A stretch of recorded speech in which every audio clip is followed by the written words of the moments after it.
They were determined to end it, and indeed they did.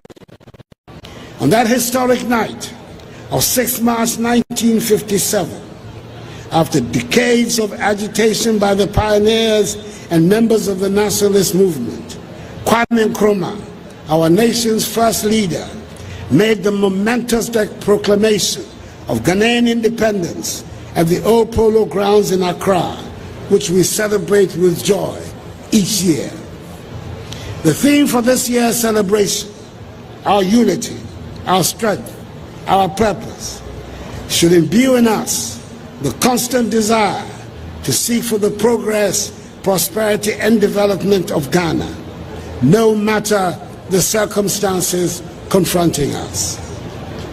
The Fourth Republic represents the longest period of stable constitutional governance in our history. We should be united in the goal of protecting it, for it's only its free democratic form of governance and the intelligent management of the economy that will bring the upliftment that Ghanaians want and deserve. We should continue to strive to ensure that no Ghanaian child is denied access to quality education, hence the groundbreaking and transformative free SHS policy. We should continue to guarantee access to affordable health care for all in every part of the country by continuously improving the National Health Insurance Scheme, expanding healthcare infrastructure, and enhancing general health delivery. We should continue to work towards achieving food security and the modernization of our agriculture. We should continue to work to become a value-added industrialized economy, which no longer depends on the production and export of raw materials, but on the things we make. We should continue to work to open up all parts of our country through the construction of roads, rail, ports, and airports. We should continue to improve accountability, efficiency, and transparency in the deliveries of public services. We should continue with the process of digitalization. We should continue the difficult but necessary task of ridding our environment of the menace of galamsey. And we should continue to pay our taxes and demand that our leaders put them to good use.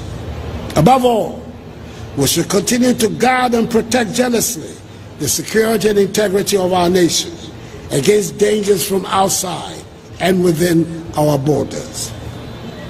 We cannot allow those who seek to divide us along the lines of ethnicity or religion to succeed. Let us deepen the cohesion that exists amongst us, and let us wear with pride the badge of being called Ghanaian.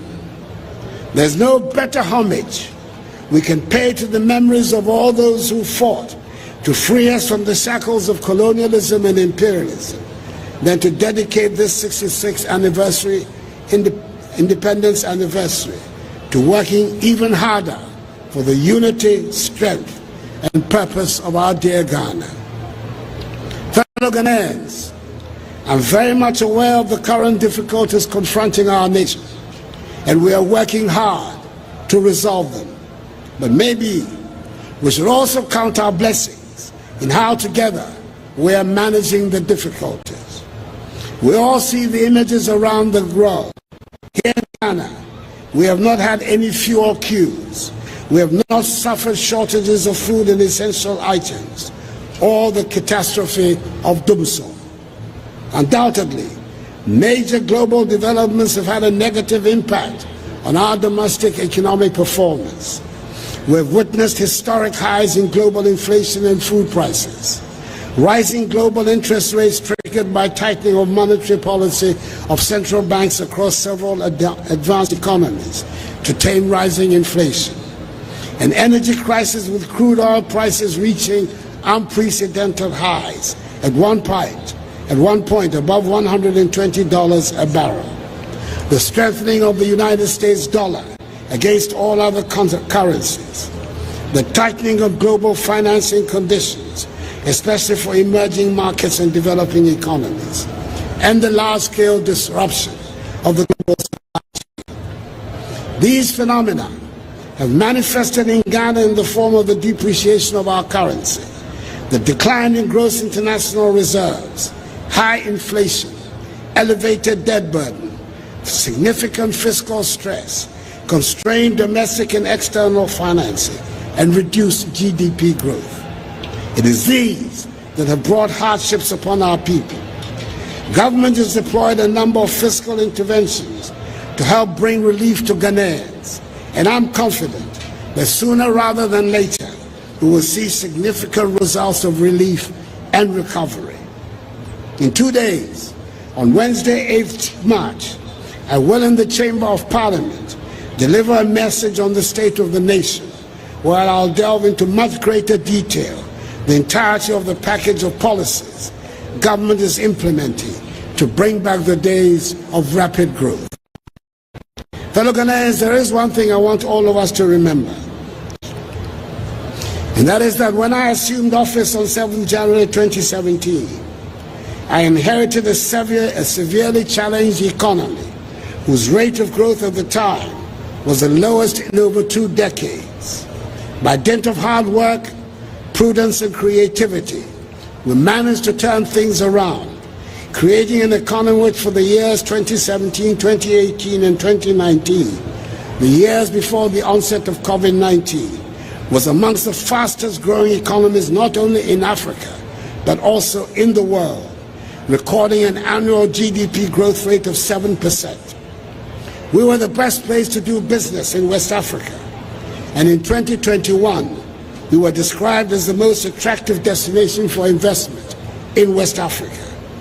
The next 22 months of my mandate will be focused on restoring the economy we had before COVID-19 and the Russian invasion of Ukraine to the period of rapid growth. It is a solemn pledge I'm making to you, my fellow Ghanaians, and one which I am determined to fulfill. Before I take my seat, I want to inform you that in fulfillment of the announcement I made at last year's Founders' Day celebration, I will on Tuesday, 14th March 2023, confer national honors on citizens of our country who distinguished themselves in the fight against the pandemic of COVID-19. By their actions, they help protect and preserve our population and won global acclaim for Mother Ghana. I will also on that day express the nation's gratitude to the legal team of men and women who have charged with ensuring that the maritime boundary dispute